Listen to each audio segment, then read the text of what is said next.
Excel में थे। बस इधर आ गए। अब इधर आपने ये करना है कि ये जो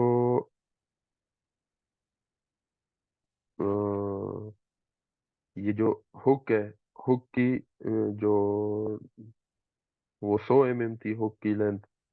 100 mm ये थी और 25 mm ये बैंड था, तो 125 mm आपने मतलब 0.125 मीटर आपने इधर नीचे इसके साथ लिख देना है, सही है।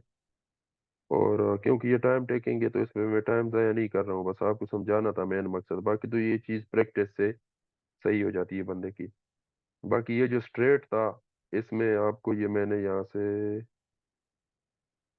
समझा दिया था, लेकिन दोबारा देख लेते हैं। ये इधर इधर से इधर तक ये 0.9 था।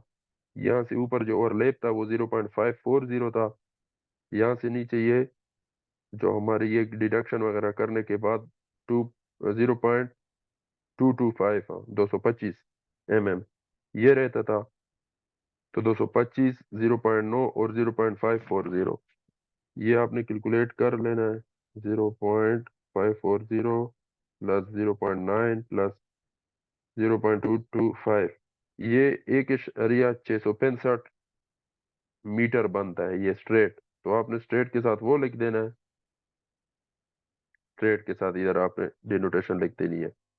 और बाकी ये जो नीचे वाला है इसके साथ आपने 125 mm, 0.125, 0.125।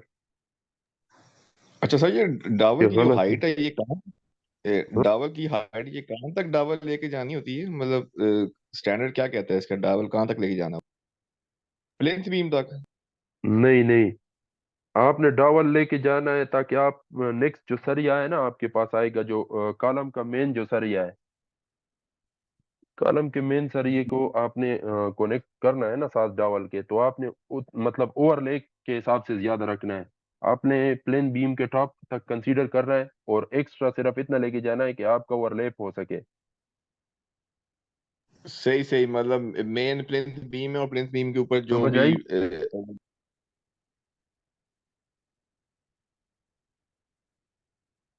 राजा साहब? जी जी सर। समझ आ गई है? हाँ, हम आप कह रहे हैं कि प्लिंथ बीम तक लेके जाना है और ऊपर जो है ना वो ओवरलैप ऐड कर देना है। जी जी बिल्कुल। सही है सही है। हाँ,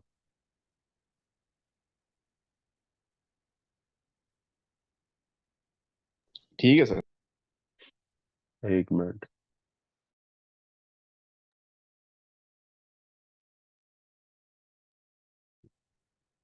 माउस। अच्छा, तो ये मैंने एक मिनट आपको इधर से दोबारा समझा देता हूँ, क्योंकि ये अपनी शेप किधर गई। एक मिनट। ये यहाँ से जाएगा, ये यहाँ से इस तरह, ये प्लेन बीम का टॉप है, इधर तक तो आपने मस्ट लेके जाना है जो आएगा। यहाँ से ऊपर आपने सिर्फ ओवरलैपिंग, ओवरलैपिंग जो आएगा ना, जो सेक्शन जिधर ओवरलैप आएगा आपने उतने सिर्फ ऊपर लेके जाना है इसको बस। तो वो हमारा 22 इंच ठीक। तकरीबन आ रहा है। तो बाकी ड्राइंग्स में गिवन होता है ना, उसकी वैल्यू गिवन होती है। मैंने तो वैसे जनरली जो जनरल स्टैंडर्ड है वो 40 to 45 टाइम ऑफ डायमीटर होता है। तो 45 टाइम मैंने डायमीटर, कोई 50 50 टाइम भी करता है। तो मेरे ख्याल में 50 टाइम से वही 24 इंच आ जाता है जो नॉर्मली साइटों पे होता है। 50 × 12, 600। हाँ, अब 50D अगर इसको करते हैं तो वही 24 इंच आ जाता है ये। सही है सर। हाँ, क्योंकि आपको पता है मतलब सर, या 2 इंच अगर वो कम भी करेगा तो वो स्क्रैप में वैसे भी जाता है। तो इसलिए वो 2 इंचों को जाया करने से बचाने के लिए तो वो इसको 24 इंच कर देता है ना। 2 इंच से कोई वो इतना फर्क नहीं पड़ता है।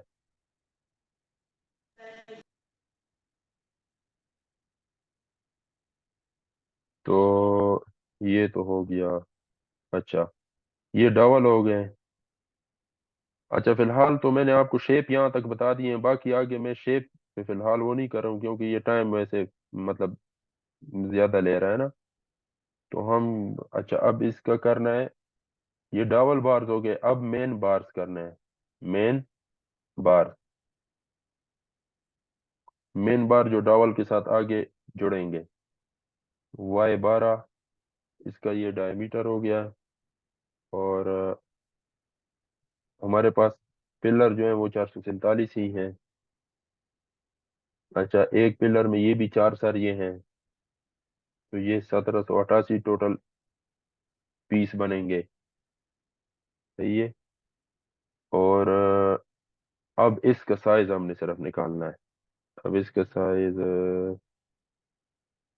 यहाँ से निकलेगा, क्योंकि हमारा सेक्शन ये है। अब इसका हमने साइज निकालना है, तो यहाँ से ये जो 0.540 था ना, इस वहां पे हमने 540 लिया है, यहाँ पे इसको हम 600 ले लेते हैं। 600 मतलब 2 फुट हो जाएगा ना। तो वो खैर है, 540 और 600 में 60 mm का फर्क है, वो हम वैसे अपनी तरफ से ज्यादा ले लेते हैं मतलब। तो ये हम 600 mm, तो हमारे पास ये एक्स्ट्रा, ये जो ओवरलैप होगा वो हो जाएगा। मतलब ये एंड तक आएगा, इसका मतलब है कि हम प्लीन बीम के टॉप से इसका ये लेंगे। इस तरह नहीं लेंगे कि यहाँ तक सर ये आया है तो हम यहाँ से कंसीडर करेंगे, ये ओवरलैप पीस में आएगा, ये एक्स्ट्रा आएगा इसमें। सही है। और जी जी बिल्कुल। दूसरा ये है कि यहाँ पे हमारे ये जो बार्स एंड होंगे, तो ये एंड होते हैं, तो अक्सर इसमें गिवन होता है कि आपने इसको डेवलपमेंट लेंथ देनी है। डेवलपमेंट लेंथ का मतलब होता है कि इस ये जो बीम आ रहा है, ये पिलर के जो सरिये जाएंगे इस बीम के साथ, इस तरह एल ऊपर से मुड़ जाएगा और इसके अंदर फंस जाएंगे। मतलब इस बीम को और पिलर को आपस में फंसाने के लिए तो इसमें डेवलपमेंट लेंथ दे देंगे। इस तरह बीम वाले सरिये भी आएंगे तो वो भी पिलर में इस तरह नीचे डेवलपमेंट लेंथ उसको बोलते हैं। वो एल मुड़ जाएगा इस तरह हुक आके, तो एल मुड़ जाएगा, वो इसके अंदर ये इस तरह फंस जाएगा ताकि ये यकजान हो जाए। इसको रिजिड बोलते हैं, रिजिड बनाने के लिए इंग्लिश में, और उर्दू में यकजान बनाने के लिए, ताकि ये एक यूनिट हो जाए। तो एल भी मुड़ेंगे, तो वो एल में जिस तरह मैंने यहाँ पे वो 9D के हिसाब से किया था, हुक के हिसाब से, तो 9D वो था। बाकी जो ड्राइंग में गिवन होगा फिर आपने उसके हिसाब से करना है। डेवलपमेंट लेंथ गिवन होंगे कि 3 सूतर का आपने 4 इंच डालना है, और इस तरह होता है गिवन। और 4 सूतर का सरिया है तो इसका आपने चेंज रखना है। और जो 6 सूतर का सरिया है फॉर एग्जाम्पल, उसका आपने 12 इंच रखना है, 1 फुट तक डेवलपमेंट लेंथ देना है। इस तरह ये सारे होंगे, तो आपने वो उतना रखना है। इधर फिलहाल मैं इसको 4 इंच ही कंसीडर करूंगा, 100 mm जो मैंने यहाँ पे किया था एजम्पशन के तौर पर। तो ये सरिया मेरा यहाँ से जाएगा। सही है। तो ये मेरे पास कितना है, ये हाइट 3 मीटर है। और बीम की ये टोटल जो बीम की ये टोटल हाइट यहाँ पे आ रही है, बल्कि ये बीम की जो वो है हाइट है, हाँ 0.2 मीटर है। तो 3 + 0.2 ये हो जाएगा 3.2, 3.2 हो जाएगा। अब जो बीम और पिलर जो होते हैं, इनके साइड वाले या टॉप वाले कवर जो होते हैं, तकरीबन वो हम 1.5 इंच कंसीडर करते हैं, 1.5 इंच 40 mm। सही है। तो इधर जो सर ये आएगा वो बिल्कुल इधर कंक्रीट के साथ तो टच नहीं होगा ना, ये इधर तक कहीं आके रुकेगा। तो यहाँ पे रुकेगा, तो ये हमने एक कवर माइनस करना है इससे। कवर हमारा आ रहा है 40 mm का, तो 3.2 में से हमने 40 mm माइनस करना है। ये लेंथ तो होगा 3.2 - 0.40, ये हमने माइनस करना है, तो हमारे पास 2.8 ये आ जाएगा। ये मैं आपको इधर से इस पे दोबारा बता देता हूँ, बल्कि इसी इमेज पे बताता हूँ, इसमें ज्यादा अच्छा बेहतर समझ आएगी। अच्छा, ये मैंने कंसीडर किया है। ये मेरा सर या इस तरह आ जाएगा, इधर से आप इस तरह समझना है। ये इधर तक आ गया, इधर तक। ये मैंने ऊपर ये स्पेस जो है ये मैंने कवर छोड़ दिया, फिर ये इस तरह मुड़ेगा। ठीक है, हुक आएगा इसमें।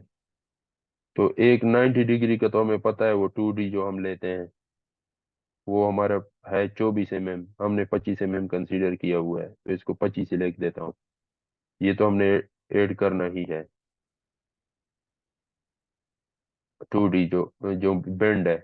और फिर ये जो हुक है 100 mm, ये हमने वो 12 9D था ना, 9D। तो डी हमारे पास 12 mm है, तो 12 9 108, तो 108 को हमने 100 कंसीडर किया था। सही है। 25 mm ये, 100 mm ये हो गया। और ये पीछे जो बाकी जो हमने कंसीडर कैलकुलेट किया था 3.2 माइनस 0.4, वो हो गया। तो 3.2 minus 0.4 plus 0.25 25 mm plus 0.1 100 mm, तो ये तकरीबन 3:3.15 हमारा टोटल बन रहा है। इसको मैं इरेज करता हूँ।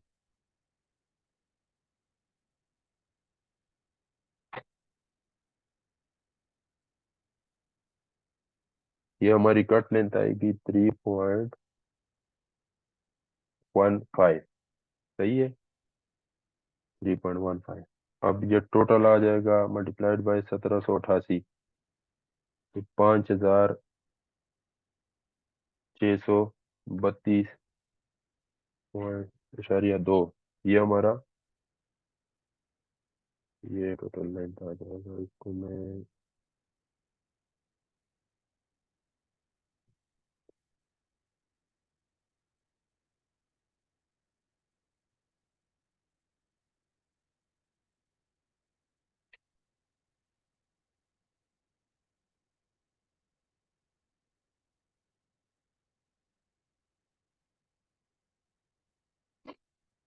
ये जो बार बेंडिंग शेड्यूल है इसको मैं फिलहाल वैसे रिमूव करता हूँ।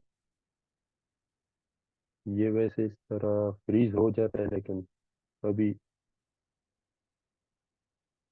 फ्रीज का ये ऑप्शन होता है ना।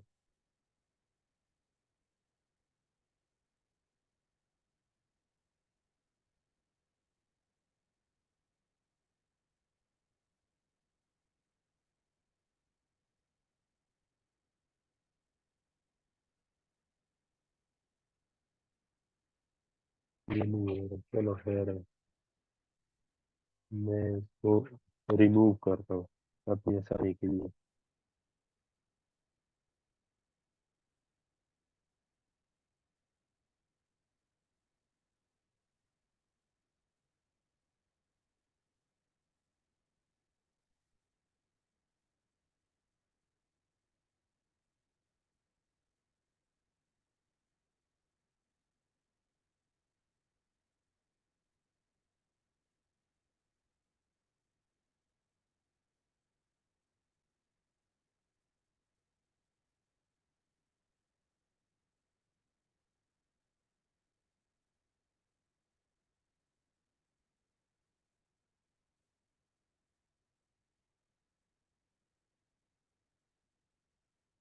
चलो ये कोई एडजस्टमेंट खराब हो गई, लेकिन मैं इसकी तरफ फ्रीज करता हूँ ताकि हम काम करें तो।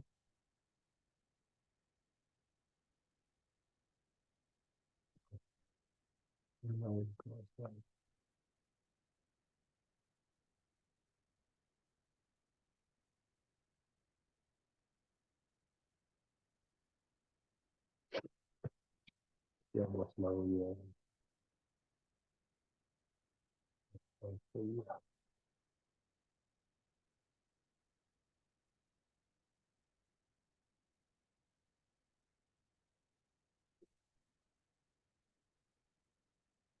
हाँ, अब मैंने इसको फ्रीज कर लिया। सही है। फ्रीज करने का ये फायदा है कि हमें समझ आएगी कि क्या कर रहे हैं हम, क्या नहीं कर रहे हैं। सही है। तो ये यूनिट यूनिट वेट है ये 5632। चलो ये सही है, ये यूनिट वेट यही है क्योंकि ये भी Y12 है, 0.88। ये फ्रीज करने का ये फायदा है, ऊपर वाला आप रिमूव कर लें तो ये फ्रीज हो जाता है। फ्रीज का फिर ये फायदा है कि इसको इस तरह सेलेक्ट करें और यहाँ पे ये फ्रीज का व्यू में जाके ये फ्रीज का बटन होता है, यहाँ से आपने इसको फ्रीज करना है। तो ये उसका ये फायदा है कि आप नीचे जो भी वैल्यू मूव करेंगे लेकिन आपको नजर आएगा कि ये मैं कौन से कॉलम में हूँ अभी। तो हमारे ये आ गया है। अब ये 5632 ज़रब 0.88, ये 4956.336, ये हमारे पास इसका टोटल वेट आ गया किलोग्राम में। अब इसको मैं और कंसीडर कर लेता हूँ। सही है, ये मैंने किया है। अब इसका जो है आपने शेप बस सही बनाना है कि जिस तरह मतलब उसके बनाने का जो हक है उस तरह बनाना है, फिर मसला नहीं होगा। अब ये लाइन मैंने सेलेक्ट किया है, लाइन वहां से शिफ्ट पहले दबाया है, फिर इसको पहले ये ऊपर वाला मैं इसका हुक जो है इसको वो करता हूँ, फिर यहाँ से मोर में जाके इसको साइज थोड़ा बड़ा कर देता हूँ, सही है। फिर मैं इंसर्ट में जाऊंगा, फिर मैं शेप्स में जाऊंगा और यहाँ से लाइन दबाऊंगा। तो शिफ्ट में जाके ये अब मेरे से फिर गलत वो हो गया, क्लिक हो गया। लाइन में जाना है, शिफ्ट दबा के जो उसके साथ मिलाता नहीं हूँ, हाँ लेता सेपरेट बनाता हूँ, फिर इजी हो रहा है। अच्छा ये आपने इसको बड़ा कर देना है, फिर इसको मूव कर लेते हैं यहाँ से पीछे एडजस्टमेंट के लिए।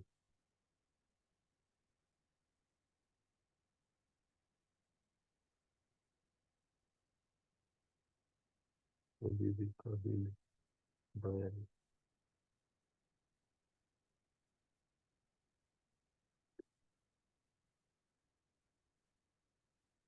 ये देखो मेरा माउस जो है वो चीजों को आगे पीछे खींच रहा है, तो थोड़ा मसला कर रहा है माउस, जिसकी वजह से अब ये तकरीबन सेट हो गया है। तो ये इस तरह आएंगे। बाकी आपने इधर इसकी वैल्यू लगा देनी है, इधर लगा देनी है कि जो आएगी। ये कॉलम के मेन बार हो गए हैं। अब हमने करना है ये चार कॉलम इसके साथ में छोड़ देते हैं, इस कॉलम में आता हूँ, सही है। इनको सिर्फ सेंटर में कर लेते हैं फिर बुरा ना लगे। अब मैंने करना है टाइज में, सही है। टाइज मेरे हैं Y8, 8 mm का है। अच्छा टाइज का जो स्पेस है वो 200 mm है, 0.2, 200 mm का मतलब है सेंटर, जो सेंटर स्पेस जो है। अच्छा अब नंबर ऑफ मेंबर्स जो है ये मुझे नहीं पता है, अब ये मैंने कैलकुलेट कर रहे हैं, किस तरह कैलकुलेट करूंगा। यहाँ पे जाऊंगा, अच्छा यहाँ से यहाँ तक ये मेरा टोटल हाइट इधर तक कितना है, टोटल हाइट वो जो हमने कैलकुलेट किया है टोटल हाइट वो है अ, या इसको टोटल हाइट बेशक रहने दो, क्योंकि ये बीम आ रहा है, जहाँ पे ये बीम आएगा तो उससे ऊपर उस पर रिंग लगेंगे ही नहीं, इधर तक सिर्फ रिंग आएंगे।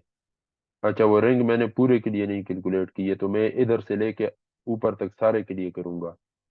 ठीक है यहाँ से स्टार्ट करूंगा, तो 0.9 मीटर ये, और इसमें से ये 0.4 निकालना है, क्योंकि जब बीम आएगा तो उसमें फिर रिंग नहीं डालते हैं, क्योंकि इसमें बीम के सरिये भी फंसाने होते हैं। तो 0.9 माइनस प्लेन बीम का जो हाइट है 0.4, ये माइनस कर देना है, सही है। 0.9 माइनस 0.4, ये एरिया हमारे पास हो गया। फिर ये ऊपर वाला 3 मीटर जमा 3, तो 3 मीटर ये हो गया। ये हमारे पास टोटल जो पिलर की हाइट है जिसपे हमने रिंग्स देने हैं। अब हमारे पास रिंग्स का जो आपस में फासला है सेंटर टू सेंटर वो है 200 mm, मतलब 0.2 +1, ये फार्मूला है। फार्मूला में आपको इधर ये बता देता हूँ क्या है। फार्मूला ये है, number of ties, number of T लिख देता हूँ तो ये टाइज हो गए, इसे से आप समझ लो। ये लेंथ होगी ये इधर तक, ये वाली लेंथ नहीं डालेंगे ये, क्योंकि ये बीम के सरी आएंगे इसमें फंसेंगे। ये जो बीम है इसके भी ये सरी आएंगे इसमें फंसेंगे, इधर भी हम कोई टाई नहीं लगाएंगे यहाँ से यहाँ तक। तो 0.4 ये आपने माइनस करना है, तो ये लेंथ और ये लेंथ इधर तक 3 मीटर, ये हमारे पास आएगी 0.9 से 0.4 निकलेगा तो 0.5 रह जाएगा, तो 3.5 ये रह जाएगा, ठीक है। 3.5 ये टोटल लेंथ है, divided by centre to centre spacing. Centre to centre spacing हमारे पास है 200 mm, मतलब 0.2 +1, ये आपका फार्मूला है। तो 3.5 डिवाइडेड बाय 0.2 प्लस 1, तो ये हमारे पास आ रहे हैं 18.5। मतलब हम 18 सरिये इसमें लेंगे। सही है। रिंग्स जो होंगे हमारे 18 आएंगे। मैं इसको राइट रिमूव। सर। हाँ, समझ आ रही है सारी। पहले जी तो जी मैंने सर, फार्मूले बिल्कुल। किसी में नहीं लेके आए, लेकिन ये कि मैं साथ साथ बता रहा हूँ तो इसलिए नहीं लेके आए। अब इधर मुझे ये माउस में थोड़ा मसला, ये गेमिंग माउस है, थोड़ा फास्ट है, चीज़ों को खुद ही पिक कर लेता है। तो मैं फार्मूला लिख नहीं रहा हूँ, लेकिन ये फार्मूले आपको हर जगह से मिल जाएंगे। बात मेन चीज़ की होती है कि आपको समझ आए ना चीज़ की। बिल्कुल सर, बिल्कुल। अच्छा, अब ये है मेरे पास अच्छा, ये नंबर ऑफ मेंबर्स हैं, तो मेंबर्स तो मेरे पास 447 ही हैं। एक मेंबर के, अब हमने एक पिलर के मालूम किए 18 हमारे पास रिंग्स आ रहे हैं। सही है। अभी जो हमने नंबर ऑफ टाइज मालूम किए ये 18 हैं। पिलर हमारे पास, मेंबर का मतलब है कि कितने पिलर हैं, तो ये 447 है। ये तो पहले से ही हमारे पास आ रहे हैं सारे। और ये जो है ये सेंटर टू सेंटर स्पेसिंग है। सही है। और ये उसका डायमीटर है। तो ये 447 ज़रब 18 करेंगे तो ये मेरे हमारे पास इसकी टोटल नंबर आ जाएंगे। मतलब आपने इतने रिंग टोटल बनवाने हैं, आपने पहले से बोल देना है। ये बार बेंडिंग शेड्यूल का फायदा ये है कि आप जो है ना प्रोजेक्ट स्टार्ट करने से पहले ही आप स्टील फिक्सर को ला के 3-4 दिन पहले तो उससे रिंग वगैरह और जितनी कटिंग वटिंग हो तो वो आप करवा लें, ताकि जब काम स्टार्ट हो तो जैसी लीन वगैरह हो तो सरिये वाले ने सरिये अपने बांध वो काट के रखे होंगे साइड पे, स्टेक स्टॉक स्टेक फार्म में रखे होंगे, तो फिर वो उधर से उठा के बस सिर्फ बांधते जाएंगे। सही है। तो ये आपके पास टोटल इतने रिंग ये बनाएंगे 8,046। अच्छा, अब कट लेंथ हमने करना है, मेन चीज अब ये है कट लेंथ। इधर चले आते हैं। ये हमारी ड्राइंग में भी इस तरह हमें गिवन है। हाँ, उधर जाते हैं, उधर से ज्यादा अब वो होगा। अच्छा, ये हमारे पास ये हमारा कॉलम है। अब ये देखो 200 बाई 300 का कॉलम है हमारा। 200 बाई 300 का मतलब ए की ये वाली साइड है, ये 200 है। इसको मैं 0.2 कहता हूँ। ये वाली साइड 0.3 है। सही है। तो जी 0.2 और 0.3। तो एक साइड, अब इसको आप, इस साइड को आप ए कह दें, इसको बी कह दें, तो ये भी ए है, ये भी बी है। तो ये हो जाएगा 2 इंटू ए प्लस 2 इंटू बी। मतलब बी वाली साइड दो बार लेंगे। 0.2 प्लस 0.2 प्लस 0.3 प्लस 0.3, ये हमारे पास 2.8 आ गया। ये 2.8 200 और 200 400। और ये तो 1 मीटर आता है, ये क्यों इस तरह के 0.2 प्लस 0.2 प्लस 0.3 प्लस 0.3, हाँ वो ये 1 मीटर आता है। सही है, 1 मीटर ये हो गया। अब जो ये जो रिंग्स होते हैं इसमें हम हमेशा जो है ये जो हुक होता है इसको कम से कम हमने 75 mm रखना होता है। मतलब 0.75 mm, 3 इंच जिसको बोलते हैं। सही है। ये हमने 3 इंच रखना होता है। अगर वो बता दे कि आपने स्पेसिफाई कर दे कि इतना रखना है तो फिर उसके हिसाब से रखेंगे। वैसे हम जनरली हमेशा ज्यादातर इसको 3 इंच ही रखते हैं। 3 इंच काफी होता है बांधना। ठीक है। और क्योंकि मोस्टली हमेशा जो हमारा जो क्या नाम है, जो अगर इसको वो 9D वाला हिसाब भी लगा लें तो 9D हमारा डायमीटर यहाँ पे हमारा ये 8 है। मतलब 8 mm है। तो 8 9 में 72, 72 और 75 में 3 मिलीमीटर का फर्क है, तो वही 3 इंच आता है। और मोस्टली हमारे ये जो टाइज होते हैं ये होते भी मतलब सरिये के जो डायमीटर होता है लेस डायमीटर वाले के होते हैं। मतलब 8 mm हो गया, 6 mm हो गया, इस तरह के सरियों के ज्यादातर होते हैं। बड़े साइज के होते ही नहीं है। तो ये हमारा 75 mm 3 इंच आप कंसीडर कर लें। 75 mm इसको, ये हो गया हमारा, ये एक हो गया हमारा। जरब दो हो जाएगा तो दो हुक हो जाएंगे, सही है, दो हुक हो जाएंगे। ये दो हुक हो गए, ये साइड ही सारे हो गई। अब जो हमारा ये सरिया, मतलब 8 mm का सरिया, जाहिर है अगर हार्ड सरिया भी होगा ये इतना वो नहीं करेगा। जो पहले हमने इंक्रीमेंट मैंने डाला है, तो इधर मेरा ख्याल में इंक्रीमेंट डालने की जरूरत नहीं है, क्योंकि ये बहुत पतला है ना साइज। 12 mm भी पतला साइज है, उसमें भी नहीं डालना चाहिए था, लेकिन खैर हमने यूज कर लिया तो वो इतना वो मसला नहीं है। और अगर ये हम ये 90 डिग्री और ये जो बैंड वगैरह के अगर वो एक एक इंच ना भी डालें तो इतना फर्क नहीं पड़ता। जिस तरह मैंने आपको कहा कि 22 इंच की जगह पे 24 इंच डाल लेते हैं अगर, तो ये 1 इंच या 2 इंच जो है, या आप ज्यादा डाल लें या कम डाल लें, तो ये इतना फर्क नहीं करता 1 इंच 2 इंच। हाँ, 3 इंच तक फर्क करता है, 3 इंच से ज्यादा। जितने भी आप स्टील का काम करते हैं, अगर 3 इंच से ज्यादा फर्क होगा तो वो फिर मैटर करता है।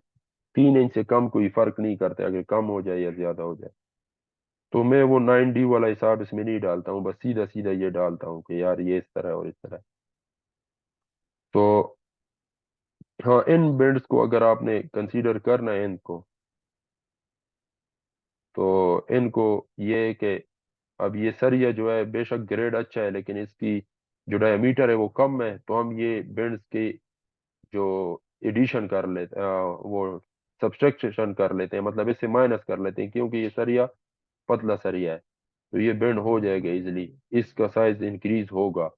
बड़े सरिये जो होते हैं उसका साइज डिक्रीज होता है, क्योंकि जिस तरह अब ये यहाँ से और यहाँ से बेंड हुआ है ये इजिली, जो बड़ा सरिया होता है वो यहाँ से और इस तरह कहीं से शुरू हो जाता है। मतलब वो अगर मुड़ता है तो वो ज्यादा बाहर निकल आता है। वो स्ट्रेट कोना जो होता है उसका कोना, छोटा कोना नहीं बनता है, वो गुलाई ज्यादा ले लेता है अक्सर। तो इसलिए उसका जो है वो डिक्रीज होता है उसका साइज। तो फिर इसलिए हमने उसमें एडिशन की थी। यहाँ अब ये छोटा, ये अपनी जगह पे सही मुड़ जाएगा, जो रेडियस जो इसका रेडियस होना चाहिए उस रेडियस में ये मुड़ जाएगा आर का। तो इस वजह से हम इसमें एडिशन करेंगे। तो ये हमारे पास एक बैंड ये, एक बैंड ये और एक बैंड ये है। और ये जो दो बैंड हैं ये इस तरह जाके इस तरह आता है, और ये वाला सर ये आके इस तरह आ रहा है। तो ये बैंड मैंने आपको पहले भी बताया था, ये हमारे पास ये 4 क्वार्टर्स हैं। ये 0 है, ये 45 है, ये 90 डिग्री है, और ये इधर जो था ये 135 डिग्री है, और ये 180 डिग्री है। अब ये हुक मेरे ये देखो इस तरह आ रहे हैं, सही है। ये 135 डिग्री पे हुक बना हुआ है, इस तरह आके इस तरह आ रहा है। मतलब ये 90 डिग्री से आके इधर मुड़ रहा है इस तरह। तो ये 135 डिग्री का हुक है। 135 डिग्री का हुक को 3D हमने कंसीडर करना था, एडिशन या सब्ट्रैक्शन। और 90 डिग्री जो था उसका 2D था। तो 2D के मेरे पास कितने बैंड आ रहे हैं, एक, दो, तीन। तो तीन दोने 6D, मतलब डी हमारा 8 mm है। तो 8 × 48, 48 मतलब 50 mm समझ लो आप। 50 mm मेरे ये आ गया, ये मैंने माइनस करना है, ठीक है। और ये दो मेरे पास 135 डिग्री के बैंड आ रहे हैं, तो 3D है, दो है तो दो तीन छः, ये भी 8 × 48 आ रहा है, तो ये भी 50 mm कर लो। मतलब 100 mm मैंने माइनस करना है, ऐसे समझो। 50 ये 50 ये 100 mm, ये मैं इसमें से माइनस करूंगा, क्योंकि ये सर या पतला है तो ये इंक्रीज हो गई इसके लेंथ। ये इस तरह एक जनरल एजम्पशन है, ठीक है। तो ये 50 mm 50 mm 100 mm हमने इसमें से ये माइनस करना है। पहले हम ऐड कर रहे थे, क्योंकि वो सरिया हम ये समझ रहे थे कि ये अच्छे ग्रेड का है, ये सख्त होगा। सख्त होने की वजह से जब इसकी एल वगैरह मोड़ेंगे या हुक मोड़ेंगे तो वो सरिया छोटा होता जाएगा, तो इसलिए हम एडिशन कर रहे थे। इसमें हम ये करेंगे कि सब्ट्रैक्शन करेंगे। तो 100 mm हमने माइनस करना है। हमारे पास वैल्यू आई है इसमें 1 मीटर आई थी, ये जो साइड हमने की थी। अच्छा, 1 मीटर ये आई थी, और हुक की जो लेंथ आए थे वो एक हुक का 75 mm, दूसरे का 75 mm। तो 75 और 75 ये 150 बनता है, मतलब 150 mm। ये हमारे पास दो हुक की लेंथ होगी 150 mm। दो हुक की लेंथ प्लस टू इंटू ए, 2 इंटू बी, ये 1 मीटर ये आ रहा है, मतलब 1,000। इसको में लिख देता हूँ, फिर मैं मीटर में कर लूंगा। 1,000 ये 4 साइड हो गई। 150 जो है वो 2 हुक की लेंथ हो गई, माइनस 3 ये वाले बैंड और 2 ये वाले बैंड, इसकी 100 वैल्यू आ रही है। 100 मैंने माइनस करना है इसमें से। सही है। तो 150 में से 100 निकला तो 50 ये रह गया। हाँ अच्छा, एक और चीज भी, अब ये वो मैं आपको बताता हूँ। ये हमारा, हमने टोटल सारी साइडें ली हैं, हमने इसमें से डिडक्शन भी करनी है। ये रिंग तो इधर आ रहा है ना, तो ये कंक्रीट कवर और ये कंक्रीट कवर, इस तरह इधर जो ए वाली साइड है इससे भी ये वाला कंक्रीट कवर और ये वाला कंक्रीट कवर, ये हमने माइनस ही नहीं किया। 1.5 इंच है, 40 ये है, 40 ये है। तो ये जो 1,000 हमारे पास आ रहा था, इससे हम 2 इंटू ए वाला जो है, 2 इंटू ए, मतलब 2 साइडें एक ही, इस साइड से भी कंक्रीट कवर माइनस होगा। ए ये है, हाँ, तो ये कंक्रीट कवर ये वाला माइनस होगा, तो 40 ये, 40 ये, 80 1000 में से 80 ये वाला होगा और 80 ये वाला होगा, तो 80 और 80 160 ये टोटल हम माइनस करेंगे कंक्रीट कवर। तब ये हमारा इस तरह ये सरिये की लेंथ हमें कंसीडर करेंगे। ये है ना असली सरिया, तो ये तो कंक्रीट कवर तो निकालेंगे ना, तो 1,000 में से 160 ये भी निकालेंगे। 150 में से 100 वो निकल गया, 50 रह गया, ये जो पहले कैलकुलेशन की। और 1,000 में से 160 ये निकल गया, तो ये रह गया 840 mm। 840 ये रह गया और 50 ये, तो 890 हो गया ये, मतलब 0.890, ये हमारा 0.890 ये हमारे एक रिंग की लेंथ आ गई। अब मैं इसको सारों को मिटाता हूँ। कंक्रीट कवर में भूल गया था, वो मैंने आपको नहीं बताया, लेकिन चलो आखिर में बता दिए, समझ आ गई होगी।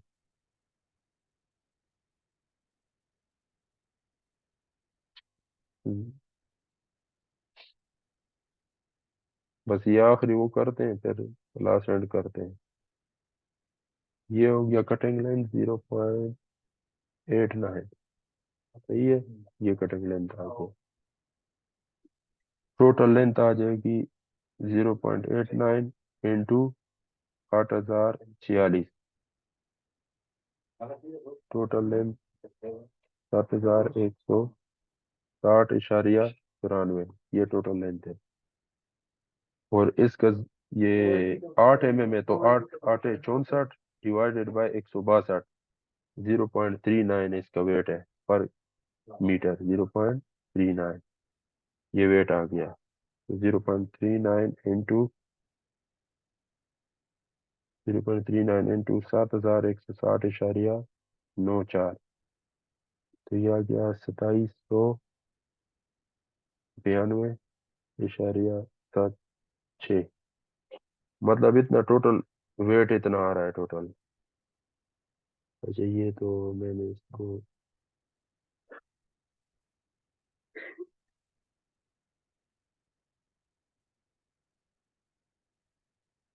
चलो वो ये एल इसका था, मैं इसको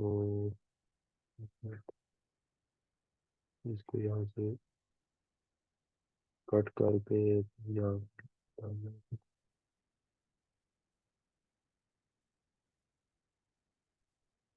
ये अब इसका मैं फॉर्मेट कर रहा हूँ। ये वेट आ गया है, तो आपने ये सारा बता देना है कि आपने टोटल इतने रिंग काटने हैं। एक रिंग के लेंथ ये होगा, कट लेंथ 0.89। अब इसको बनाना इस तरह है कि आपने इंसर्ट में जाके शेप लेना है। शेप में आपने ये वाला शेप लेना है, इसके कोने मुड़े हुए हैं, ये आप लेंगे तो ये इस तरह आ जाएगा। सही है। ये देखो ये खुल गए हैं, इसमें से आप इसको रिमूव कर सकते हैं। ये मैंने इस तरह ये फॉर्मेट में जाके इसको ये सिलेक्ट किया है, तो इससे कलर इसका रिमूव हो गया है, मतलब ये शेप बन गया है। फिर इसी में आपने अब दोबारा इंसर्ट में जाके शेप लेना है और लाइन लेनी है। लाइन आप लेंगे तो आपने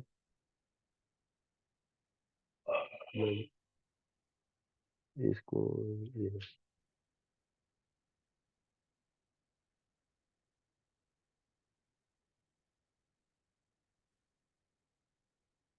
एक ये इस तरह हो गई है, और दूसरा मैं इसी को कॉपी लेके,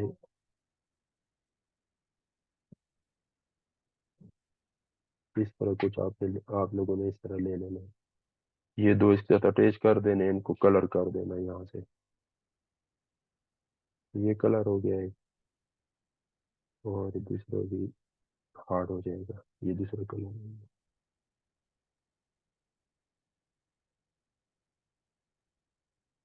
सही है, ये इस तरह बन गया है। ये आप करेंगे। अब मैंने लेटा हुआ बना लिया है, अगर इसको इस तरह मतलब फिर वो आपने रेक्टेंगल को थोड़ा नीचे खींचना था, तो वो उस तरह जिस तरह शेप होगी आपने उस तरह बना देना, या बल्कि इस तरह भी हो तो मसला नहीं है, क्योंकि आपने साइड है, लेकिन इधर भी तो ये 200 mm और ये 300 है, तो फर्क होना चाहिए इस तरह के।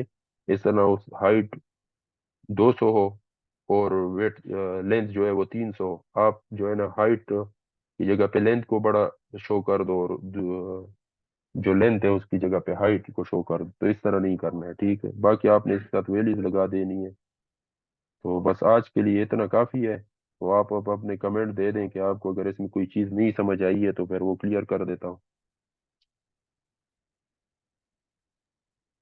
ठीक है सर। Thank you. समझ आ गई है? जी सर। चलो ठीक है, सही है। ओके फिर, अल्लाह हाफिज।